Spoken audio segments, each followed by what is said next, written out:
Good evening, Patriots, and welcome to another edition of the Douglas Ducote Show. You had a pleasure to be tonight. You chose to be here with me, and for that, I am forever grateful. Thank you very, very much.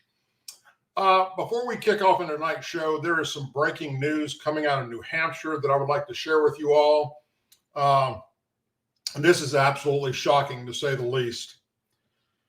With 2 weeks to go until Election Day, 2 weeks today, 14 days, folks, Joe Biden sparked a political controversy today as he called for his predecessor, that'd be Donald Trump, to be locked up during a political event in New Hampshire's capital city.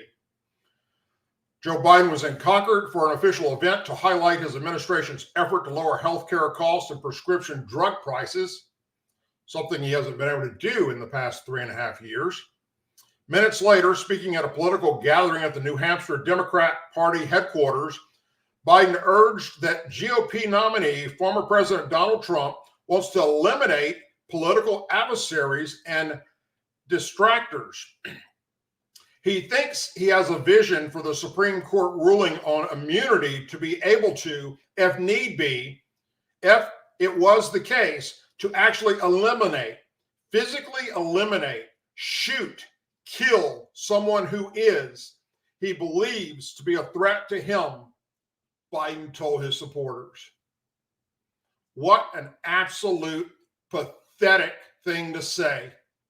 An outright lie from the President of the United States, claiming that Donald Trump immunity from the Supreme Court makes him believe he can go shoot and kill his opponents or people that have been trying to lock him away for the past several years. This is disgusting. Never in my wildest imaginations would I ever believe that we would get to where we're at now in this political environment. This absolute idiot of a guy who's occupying 1600 Pennsylvania Avenue has gone a little too far. The president then added, "I know this sounds bizarre. It sounds, if I had said this 5 years ago, you'd lock me up. We got to lock him up, lock him out. That's what we have to do."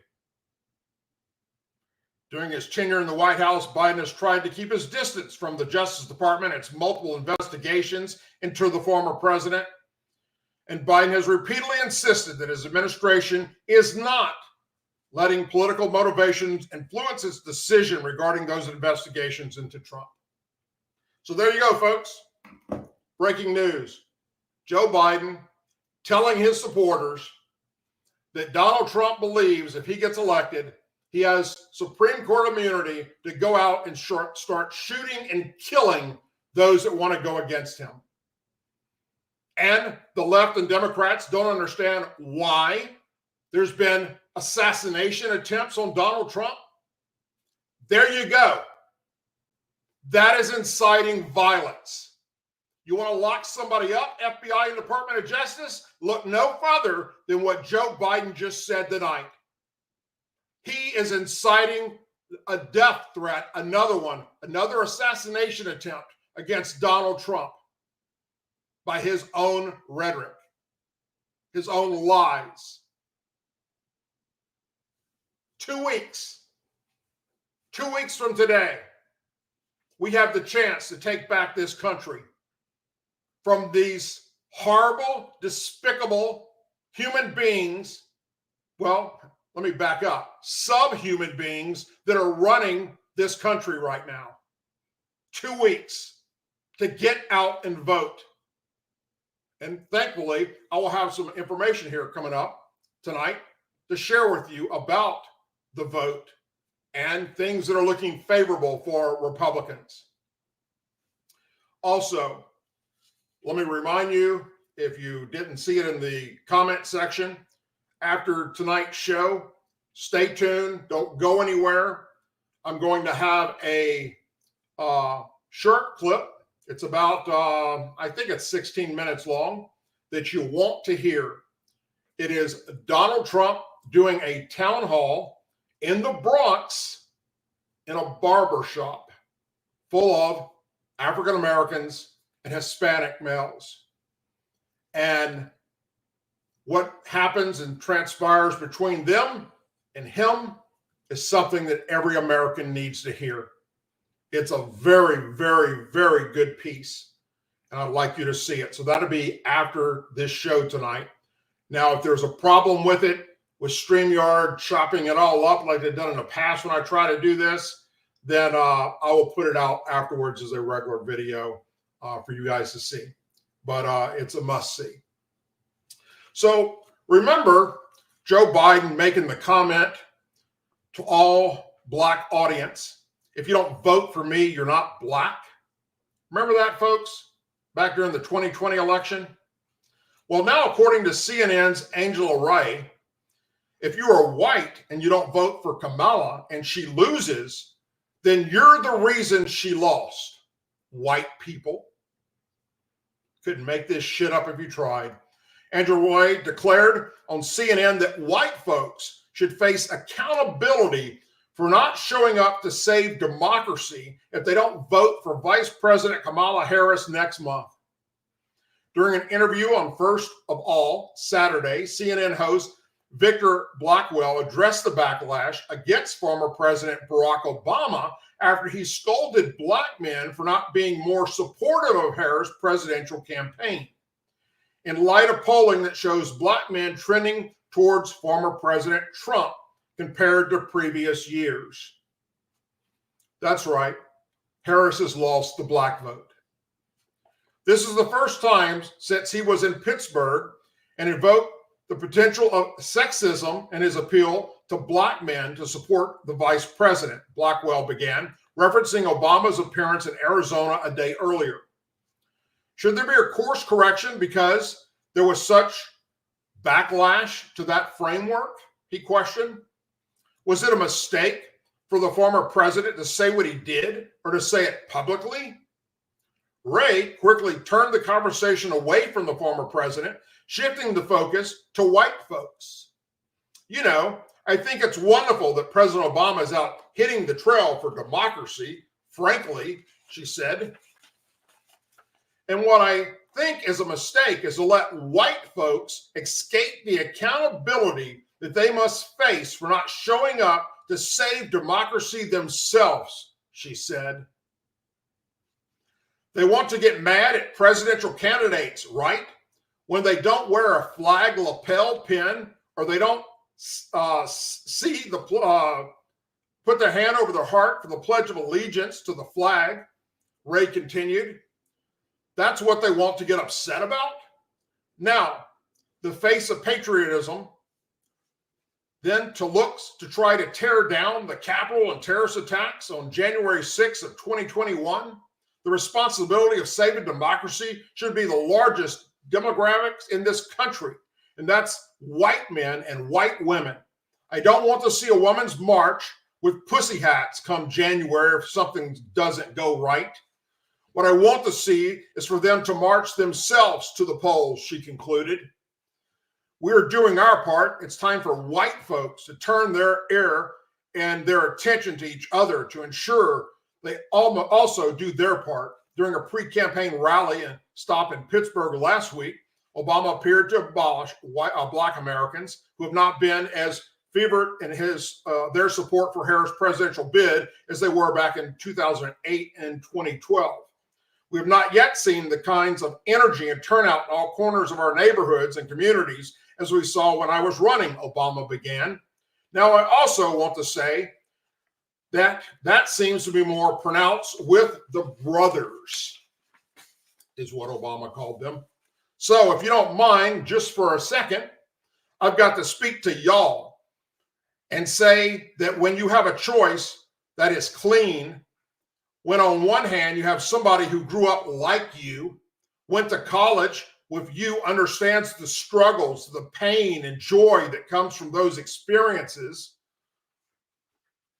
Obama went on to contrast that vision, presumably of Harris, to that of former President Trump. The 44th president went on to say many people's apprehensive of Harris are coming up with all kinds of reasons and excuses to either sit home or support another candidate. Part of it makes me think and I'm not speaking to men directly, that, well, you just aren't feeling the idea of having a woman as president. You're coming up with other alternatives to other reasons for that.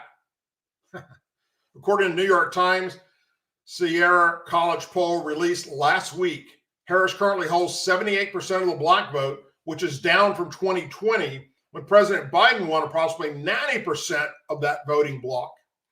It's also down from 2016 when Hillary Clinton won approximately 92% of the black vote. Harris' support among black men has dropped even more significantly. According to the report, 70% said they would vote for Harris in November, down from Biden's 85 to 20 to that in 2020. Now, Obama, just so you understand, it's because your hope and change didn't happen for the black people. The first black president who had the first black attorney general, who appointed a black FBI director, and you did what for the African American communities? Not a damn thing. And they realize that. And then Joe Biden comes along with a half-black female vice president, and he's done what for the African American community in the past 3.5 years? Not a damn thing. Nothing. That's why the black people are going to vote for Donald Trump, because they remember what it was like when they had him as president for 4 years. And they also remember, Obama, what you didn't do for them in the 8 years that you had the opportunity, and the 3.5 so far of Biden-Harris. The inner cities of this country are on fire because of failed Democrat leadership. And finally, the African American voters are waking up and realizing that the Democrat Party is not the party of the black people, or anyone for that matter. Now, of course, all the liberals and Democrats are going to say that, oh, this person didn't say this on CNN. Oh, that's bullshit. Doug made that up. So let me just play this for you real quick. How about that? Be a course correction because there was so much backlash to that framework. Was it a mistake for the former president to say what he did or to say it publicly? What was your assessment of what we heard from former President Obama? You know, I think that it's wonderful that President Obama is out hitting the trail for democracy, frankly. And what I think is a mistake is to let white folks escape the accountability that they must face for not showing up to save democracy themselves. Like, they want to get mad at presidential candidates, right, when they don't wear a flag lapel pin or they don't see you pledging allegiance to the flag. That's what they want to get upset about. So the responsibility of saving democracy should be on the largest demographic in this country. That is white men and white women. We're doing our part. It's time for white folks to turn their ire and their attention to each other to ensure they also do their part.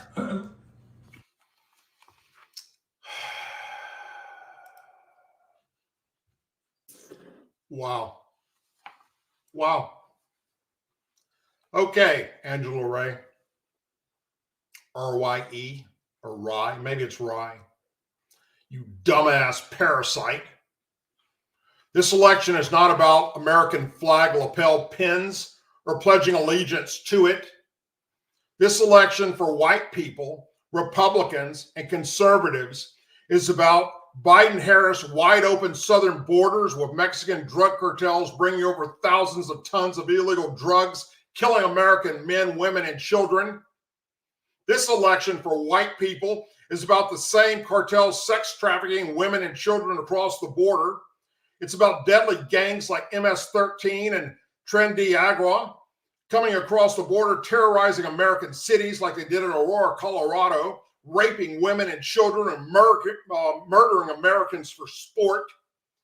It's about a two-tier justice system of the Department of Justice and the FBI weaponized by Biden-Harris administration against the former president, his supporters, Republicans, conservatives, and anyone who questions them. It's about American law enforcement officers having targets on their back and the defund police movement. and ordering police to stand down when radical groups like BLM and Antifa loot and burn American cities. This election is about the Biden-Harris war against the Constitution of the United States, and especially the First and Second Amendments. This election, it's about the cost of everyday necessities Americans need to survive, such as gas and oil for our vehicles, heating our houses, food and household goods. It's about anti-Americans in Congress, such as AOL, Alejandro Mar, and Rashid Tlaib, just to name a few. It's about our overall economy that's literally going to hell faster than Hunter Biden goes down on a line of blow. It's about Biden-Harris disassembling our military's equipment needed to keep them the strongest military on earth. It's about the woke agenda being pushed on our military men and women and the American people. It's about the world on fire thanks to Biden and Harris' failed leadership. The war in Ukraine with millions of innocent men and women and children being slaughtered by Russian forces. It's about Iran's war against Israel and the Biden-Harris giving Iran billions of dollars to support Hamas, Hezbollah, and the PLF to continue attacking and killing Jews. It's about the billions of dollars in U.S. military equipment Biden-Harris made our military leave behind in Afghanistan and the fall into the hands of the Taliban to be used against us one day. It's about the failed withdrawal of U.S. forces in Afghanistan and the death of 13 more U.S. service members that didn't need to die. It's about Biden-Harris disrespect for the Blue and Gold Star families and the Angel families, and the non-transparency of the Biden administration in general. It's about the crimes Joe and Hunter Biden committed and are given a pass by their Department of Justice and FBI. It's about the liberal Democrat judges on a witch hunt against Trump and anyone that supported him. It's about the assassination attempts on his life because of liberal and Democrat talking points like, for instance, Joe Biden tonight talking about how Donald Trump is going to kill his opponents and shoot them. It's about saving our country and the world from a nuclear fucking holocaust. And it's about common damn sense. Something Joe Biden, Kamala Harris, and everyone within their administration doesn't have. And that, madam, is just the tip of the iceberg, waiting to sink this country faster than the one that sent the Titanic to the bottom of the Atlantic Ocean. You silly, pathetic excuse for a journalist.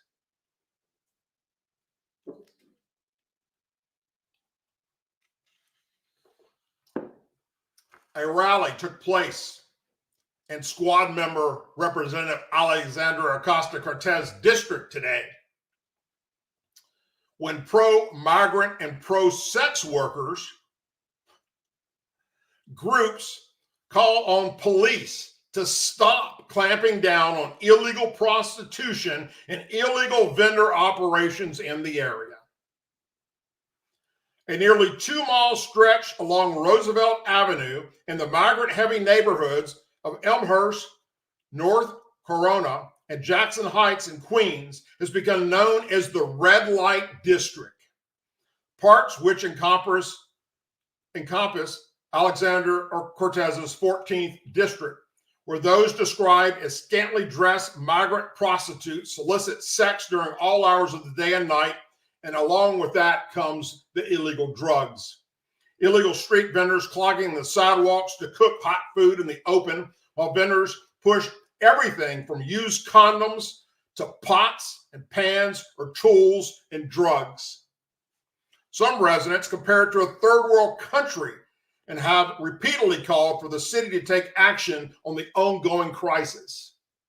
Last week, New York City Mayor Eric Adams launched Operation Restore Roosevelt, which aims to crack down on this behavior over the next 90 days and bring back law and order to the commercial strip.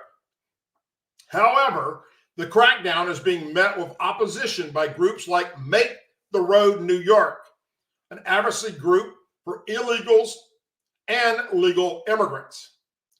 Decrime NY, which seeks to decriminalize sex work, and Red Kearney's Song, which advocates for migrant massage workers and sex workers.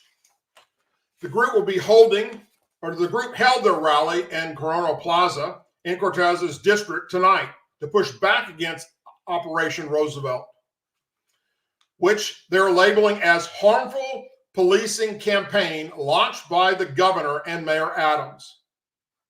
The infestation of political violent targeting the community's most vulnerable members, including immigrants, transgender individuals, and working class people of color. Many are street vendors and are engaged in sex work survival. Make the Road New York says in a press release. These actions appear to be a political stunt by Mayor Adams to divert attention from his recent indictment against us, urging New York City communities as scapegoats for his own failures. Instead of addressing the real issues in Queens neighborhoods, the mayor and the governor are doubling down on harmful and ineffective policing, preserving an unjust system. Organizers say community members will share their personal stories and demand the immediate removal of state and local troops from the area. They will urge New York Governor and Adams to invest in community-based solutions or prioritize support for sex workers and street vendors, ensuring that everyone has the opportunity to thrive. Last month, Fox News digital cameras recorded a line of no less than 19 prostitutes on a sidewalk in just one block along Roosevelt Avenue. Many of you may have saw that report. Around the corner, there were at least 7 others. And a woman on the next block was witnessed offering sex for $60. Fox News Digital even recorded an alleged sex worker and her client emerging from a well-known brothel that was already raided the night before and raided again last week. Known to locals as the Avenue of the Sweethearts, the area has become an epic of vice, and parents have raised the alarm about sex workers operated in an open near schools and local mom and pop stores. We will end sex trafficking in this area. We are not here for one day and then go away. We are here for the problem to go away, Adams said at a press conference last week, announcing the strategy while flanked by top New York PD brass, including New York PD Deputy Commissioner of Operations Case Daughtry. Council members Francisco Moa, a Democrat, also attended. Adams said the beefed up presence consists of 9 lieutenants, 42 sergeants, and 176 police officers who bring together more than a dozen city agents with state troopers. In a post on Instagram, Decrime NY wrote that the police crackdown is a violent targeting of non-citizens, transgender people, people of color, street vendors, and sex workers, which is unjust and unacceptable. Why don't y'all fucking move to some place like, I don't know, Venezuela, where you can do that shit, or Panama. Get out of America. What's wrong with y'all? Why would you even want to live there since we're cracking down on prostitutes and drugs? Oh my God. Go somewhere else. We demand the removal of state and local troops from Jackson Heights, North Corona, and Elmhurst, and call for investments in housing, healthcare, and safety, not criminalization. Jeez. And they vote. That's the scary part about it. They vote.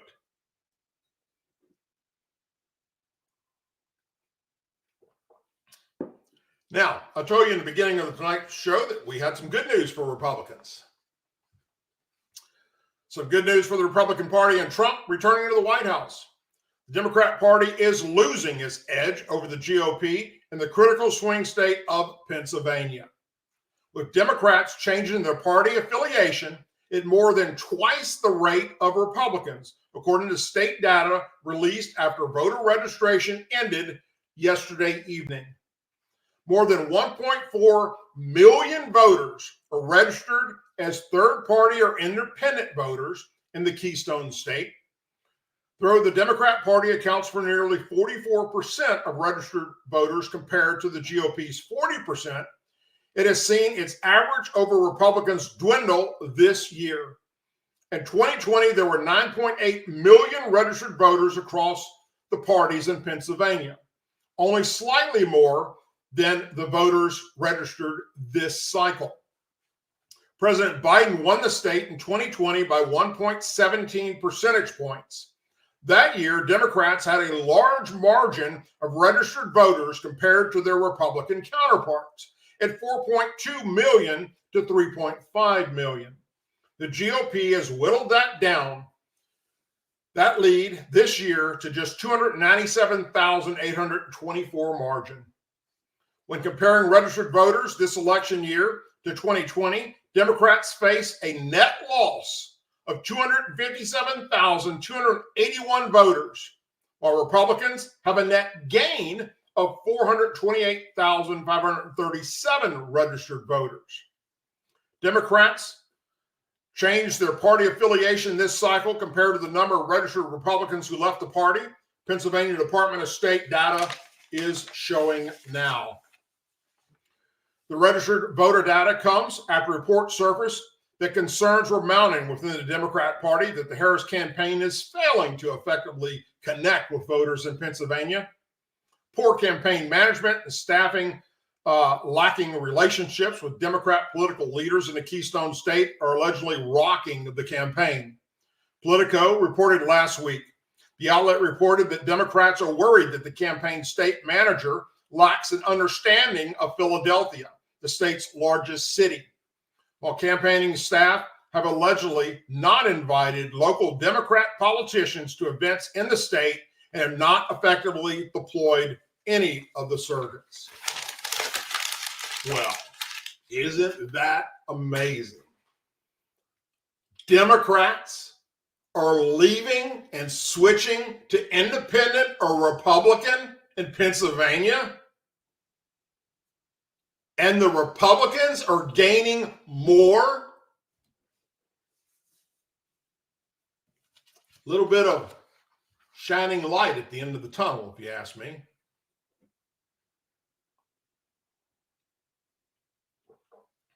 A new report says that criminal members of the Sinaloa drug cartel have been granted permission by the cartel leaders to shoot and kill United States Border Patrol agents.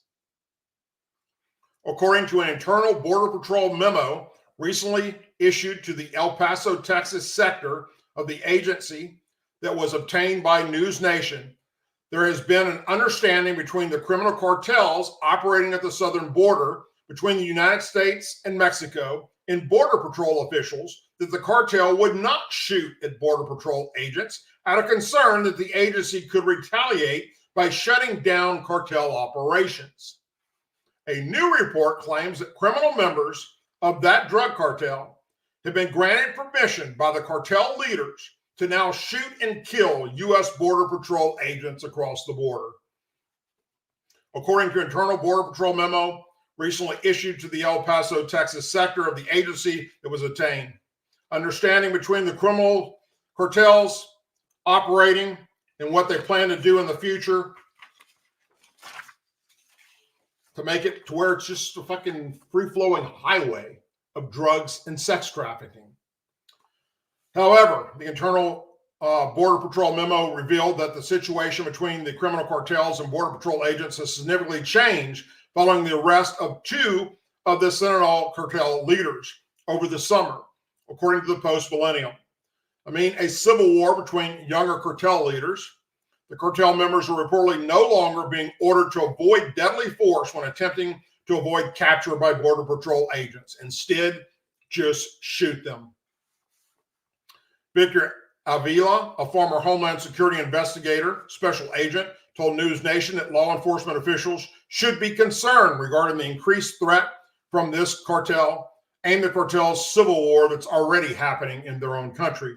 Number one reason they fight for these places is because these places are the corridors to enter the United States, whether it's California, Arizona, New Mexico, or Texas. And that's the major fight because the Sinaloa cartel has control of that entire area.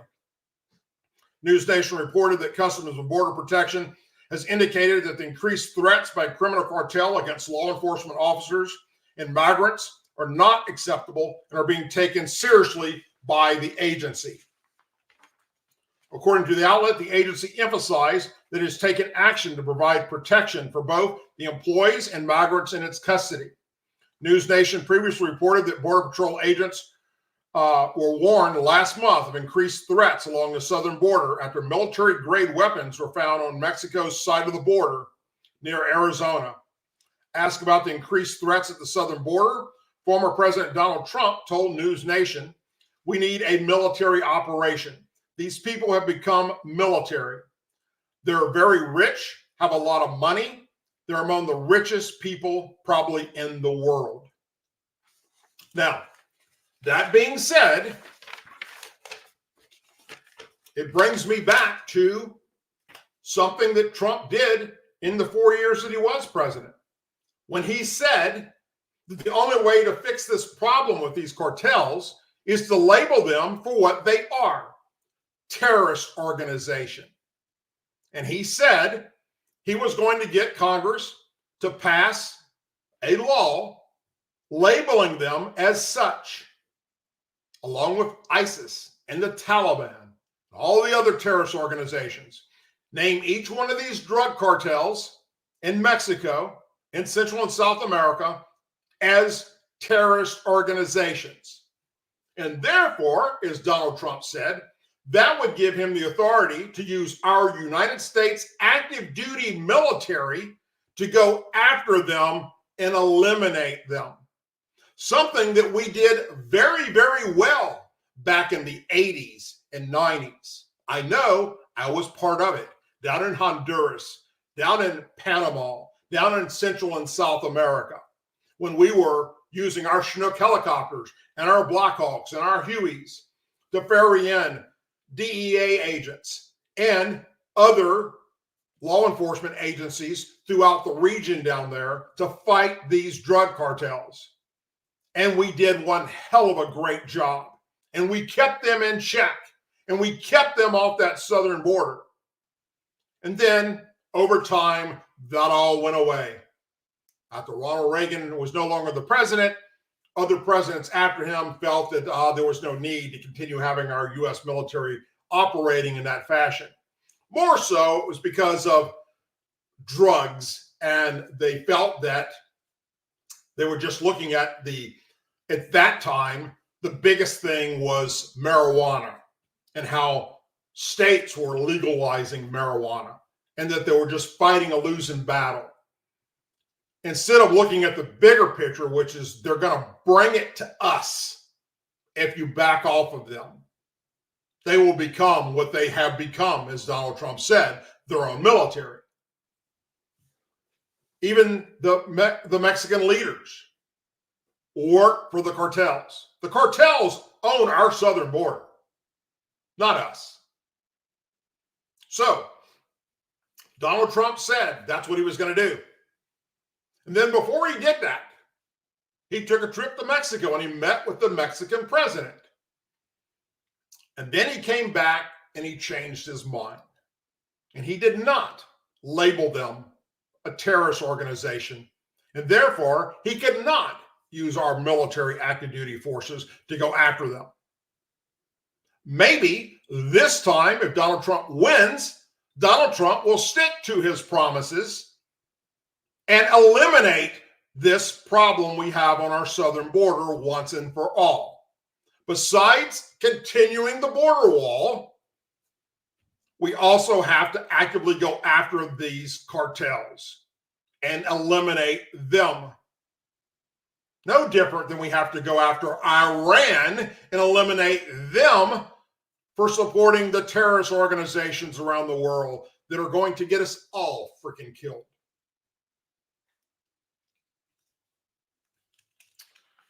Two illegal immigrants have been arrested in Palm Beach County, Florida, in connection to the sex trafficking of a 15-year-old girl from New York, authorities said yesterday. Detectives began working the case after receiving an anonymous tip about a teen runaway missing since September 12th. who is believed to be the victim of sex trafficking operation, the Palm Beach County Sheriff's Office said during a news conference. Investigators used commercial sex ads to track down the minor and began communicating as a ruse to recover the minor. Detectives found the minor at a Motel 6 in Rivera Beach. She indicated that two individuals who both played a role in the sex trafficking were 2 to 3 doors down in that hotel. Investigators said the victim was recruited in New York City and trafficked down to Florida to perform sex acts for money. Officials said she was forced to perform sex acts at least 10 different times.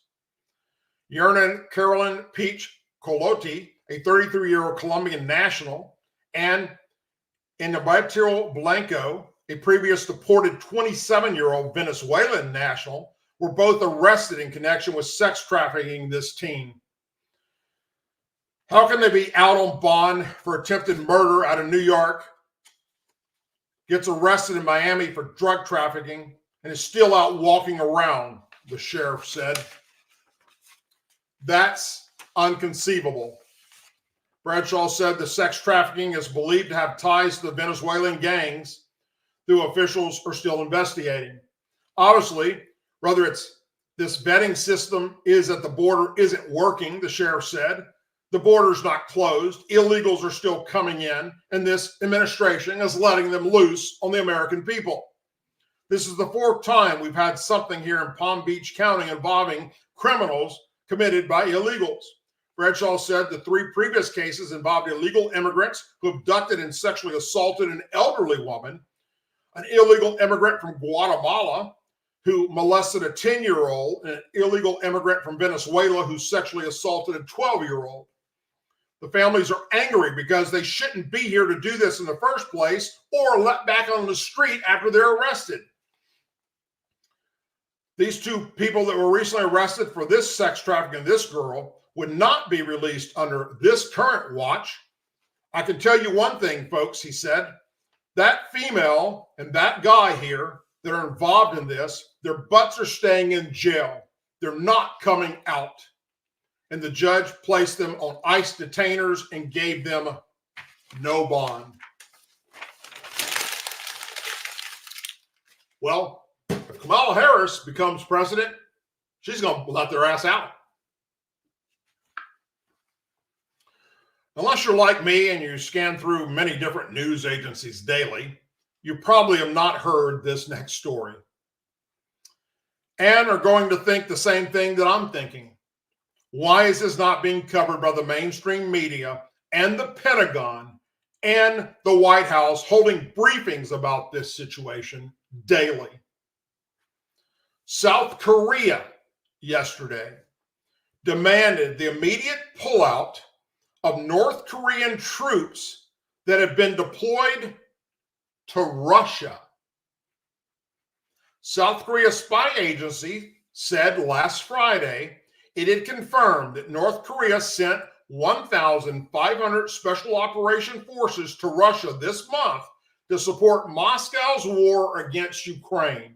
Why? Because the fact that we are supplying Ukraine with the weapons they need to fend off the invasion of Russia, we're killing them and slaughtering them, and Russia is running out of troops.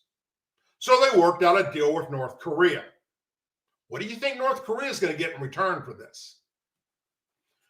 The Ukrainian president also said his intelligence believed that it's roughly 10,000 North Korean soldiers that are being prepared to join the invading Russian forces, not 1,500. During a meeting with Russian ambassador, Vice South Korean foreign minister condemned in the strongest terms North Korea's troop dispatch that he says poses a grave security threat to South Korea and the international community. The South Korean Foreign Ministry said in a statement, Kim said that South Korea, in collaboration with the international community, will mobilize all available means to deal with an act that threatens the vital national security interests, according to the statement. The Russian embassy said that the Russian-North Korean cooperation is not aimed against the security interests of South Korea. So let me just add this in there in case you're wondering why South Korea is so upset about this. First off, why is the world not upset about this? But North Korea is not sending these troops over there to die on the battlefield for nothing. They're getting something out of this from Russia. And then they're going to turn around and do what with that? Use it against South Korea and America. As they've already said, they're already working on a nuclear delivery system for their nuclear weapons to strike America and annihilate South Korea.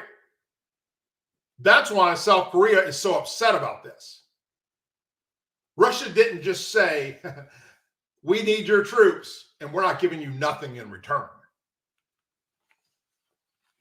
In a telephone call with NATO Secretary General Mark Rutte on Monday, South Korean president and the Seoul won't sit idly by reckless military operation between North Korea and Moscow. Yoon said South Korea will soon send a group to NATO's exchange information about Russian-North Korea cooperation. Rutte wrote on X that North Korea possibly fighting alongside Russia would mark a significant escalation.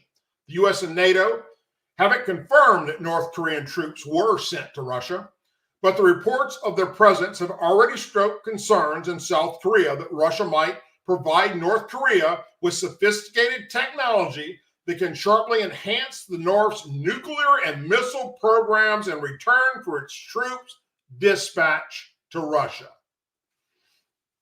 North Korea's advancing nuclear arsenal is a major security threat to South Korea and the world. North Korea leader Kim Jong-un recently took steps to permanently terminate all relations with South Korea and threatened to use nuclear weapons preemptively. Some observers say South Korea will likely consider supplying weapons to Ukraine if Russia transfers of high-tech nuclear and missile technology to North Korea can be verified. It is some scary shit what is happening under this current administration of ours, who's doing nothing about these problems with these rogue countries.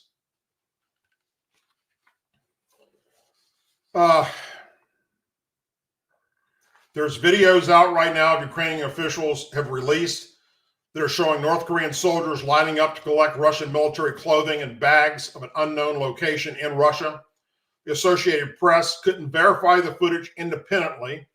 Asked about North Korean troops during a conference call with reporters on Monday, the Kremlin spokesman said, "We're seeing a lot of contradictory information. South Korea says one thing, then the Pentagon says they have no confirmation of such statements. There's a lot of contradicting information that must be treated as such." Of course, that's what they're going to say. Britain UN Ambassador Barbara Woodward said it's highly likely North Korea agreed to send troops in support of Russia's war. Russia's UN ambassador dismissed the South's assertion as well as Western allegations of Iran supplying Russia with missiles and China providing arms components. Of course, we already know that's happening, and this administration is doing nothing to stop it. He accused the West of circulating scaremongering with Iran, Chinese, and Korean boogeymen, each one of which is more absurd than the one before, he said. North Korea's troop deployment to Russia would be the first participation in a major war since it ended the 1950-53 Korean War. Many experts question how much North Korean troops would help Russia on the battlefield, citing their lack of combat experience. Cooperation between North Korea and Russia has flourished over the past 2 years. The U.S. and South Korea and their partners have accused North Korea of supplying conventional arms to Russia in return for economic and military assistance. In June of this year, Kim Jong-un and Russian President Vladimir Putin signed a pact stipulating mutual military assistance if either country is attacked.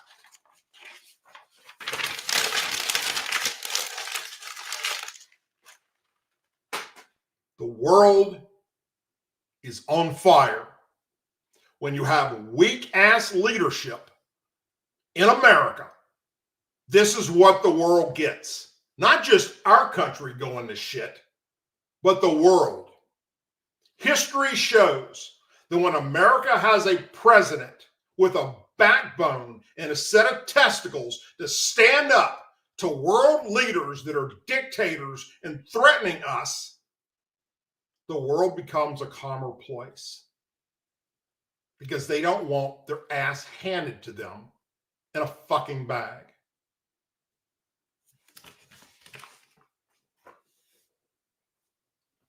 Two weeks. That's what we have. 2 weeks from tonight, I'll be sitting here doing a live program that will start around 6 p.m. and will go through either midnight or if the election's called before then, who knows, then it'll end at that time. I'll be having a party here at my home and my guests are invited to come sit in on the show and share their thoughts. And I'll be taking you around the house and you'll be seeing the party happening and people interacting with you all and answering your questions and hoping that the American people come out in droves to put Donald J. Trump back in the White House instead of allowing this country to continue to go down in flames like the rest of the world is. So I'll be back here on Thursday night for another live show. Next week, I will not be doing the Douglas Ducote Show at all that week. I'll be leaving Tuesday for Las Vegas. I'll be in Las Vegas throughout the week. I am a guest speaker at a private event that's being held down there. They've invited me to come and share my knowledge with them. And so I would invite you all there if it wasn't a private event. Those of you that live in and around Las Vegas that would like to meet me, I'd love to meet you too.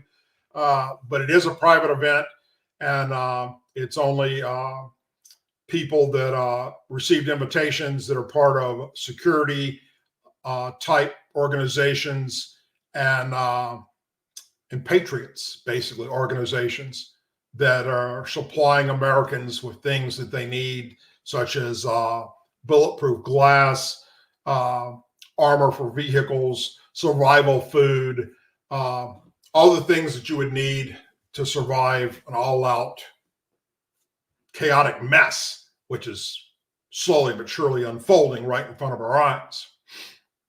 So while I'm in Vegas, there are several things I plan to do where I will maybe come on and go live briefly to show you something or film certain things that I will share in individual videos. So I'm not going to go dark for the whole week.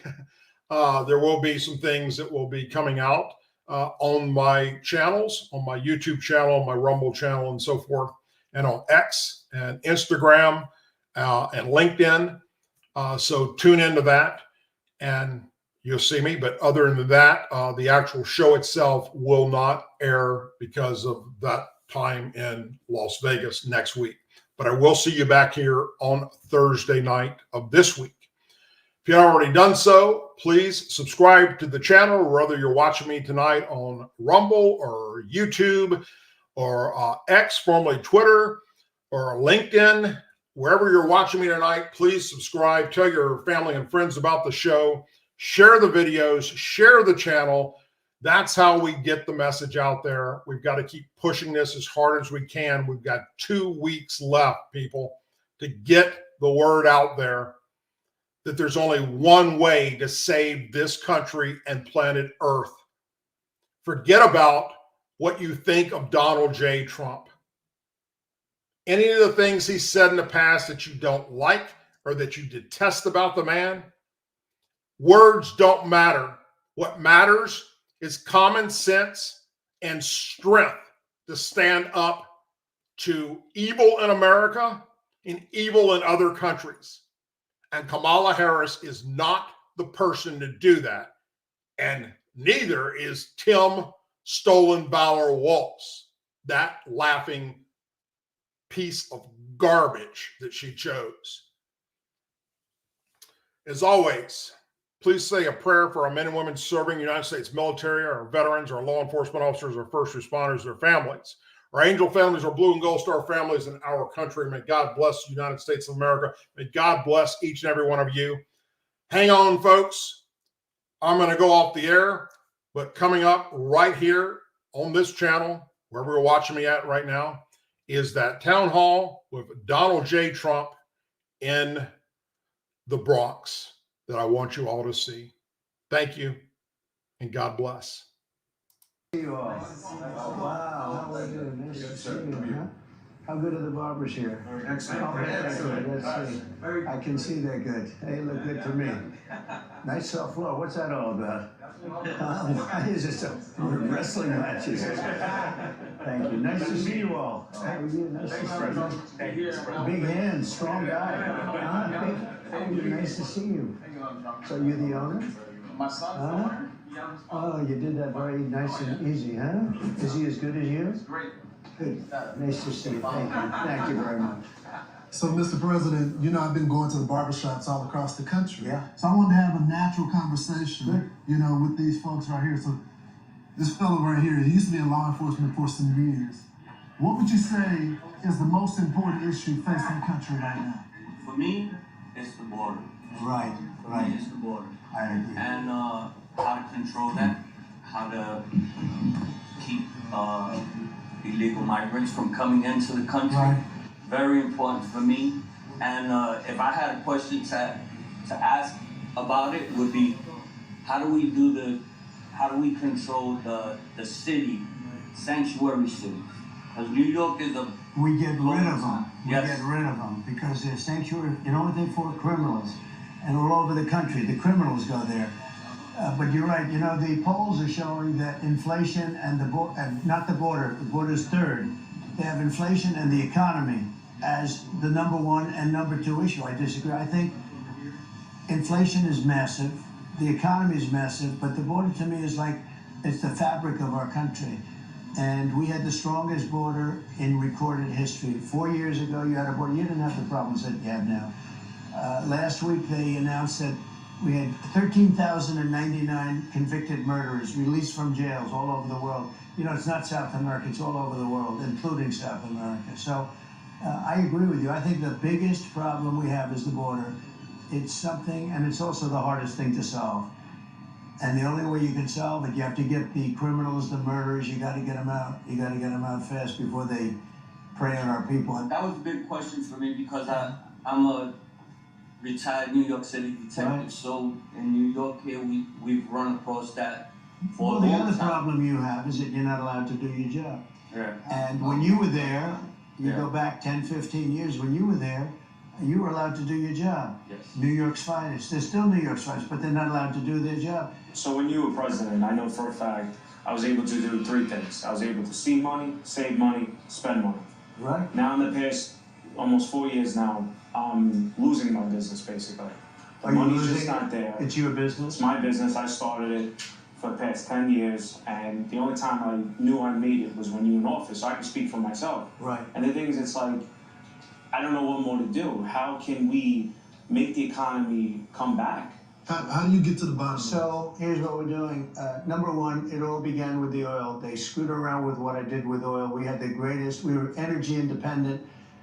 You remember back 4 or 5 years ago, $1.87 for a gallon of gas. We actually had it lower than that for your car. $1.87. Now it's at 3.5, but it was much higher. They brought back my policies to break even, but by that time the damage was done, and now you have inflation and you have the cost so high, and they haven't gone down.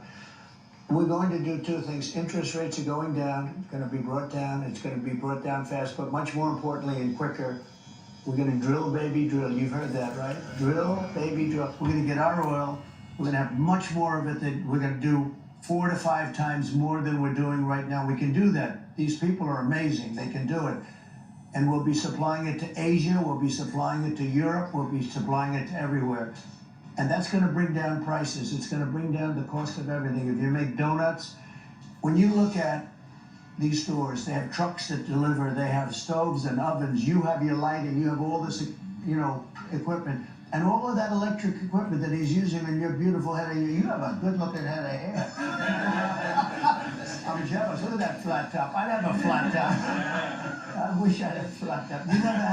You never had a hair loss problem, did you? Lucky. He's one of those gifted ones.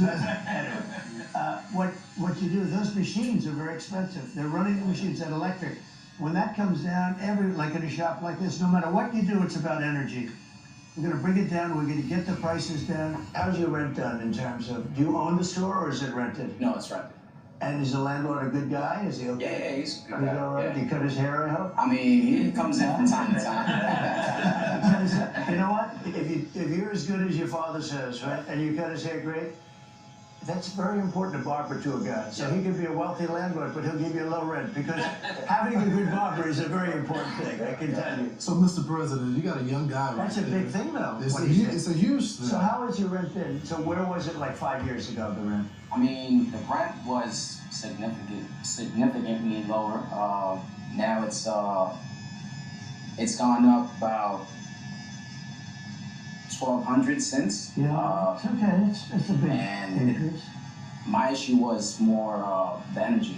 I've been paying $2,100 since I first opened up. In the last 7 months, it shot up to $15,000. What? It's $15,000, and that's You went from 2,100. to $15,000 in this establishment. Yeah. How many heads can you take care of? That's a I mean, lot, right? So from both 2,100 to 15,000. Yeah, so they So have. there's an example, though. Energy, right? So energy, when that comes down, ready? I almost hate to say because you'd be at 7,000, right? But Right. your energy bill from January 20th, if I win, we gotta win. And we're gonna, by the way, and we're in New York, and these guys love New York. If we win, I love this guy. Look at that. Give me that hat, I'm gonna sign that. Come on, give me that hat. I love this guy. Thank you very much. That's beautiful. I'll sign yours too. Look at that one. We're fighting with them. He might not be So what? He's very busy. I don't know why. He's gonna keep busy for a long time. So let me ask you, how much is it like a haircut? An average haircut? Guy comes in, he wants. $30, $40. Yeah. Right now, What did it one. used to be? 15, 12, 15. Yeah. But we're talking about 10 years ago. And You yeah. have to make it make sense. You know, Right. like you can't charge the regular prices, especially out here. Do you have guys like these guys? Do they come in and negotiate the price? They probably do. I would do that. What's your question for the president? What is the plan to do about the food healthcare industry and getting the artificial foods banned in our urban communities that have less access to organic whole foods? So, Bobby Kennedy, right? Everybody likes Bobby Kennedy. And he's so big into the health food and women, things, everything. He wants to do things in the environment. And he endorsed me. First time a Kennedy's ever endorsed a Republican. Maybe it's going to be the last, but I doubt it. And he's a great guy. He would be so perfect. He doesn't like artificial foods, and he doesn't like pesticides and all the stuff they put on them. And if you listen to him for 10 minutes, I mean, he says other countries that don't do anything are healthier than us, okay? We're not that healthy, to put it mildly. So no artificial foods. We don't want artificial. We have plenty of food. The food isn't our problem. And our farmers are great. And our farmers aren't allowed to do their job. You know, our farmers did great. 4 years ago, they were doing just about the best they've ever done. They're not doing well at all now. We're not going to have artificial foods. We don't want artificial foods. We want healthy foods. And a lot of things are going to be going. And I'll tell you, I'm going to have Bobby Kennedy involved in it. He's a great guy. And even the way when I mentioned his name, all you guys, and you're tough cookies. You know, you wouldn't think, sometimes you'd say, maybe you wouldn't like a guy like Bobby. But he's a person that talks more about food and health than anything else. So I think that's cool. So we'll get it taken care of. You'll be healthier in 4 years from now than you are now. And you look very healthy to me, by the way. All right, brother. Thank you. Go ahead. What do you have for the Mr. president? Trump, my biggest concern is the future and the future generation, Right. my kids' generation. Yeah. A lot of people are worried that attaining the American dream at this point in time and in the near future is going to be unattainable for this upcoming generation, which I have kids that are part of that generation. How many kids you have? I have two, a 17 and an 18-year-old. Good.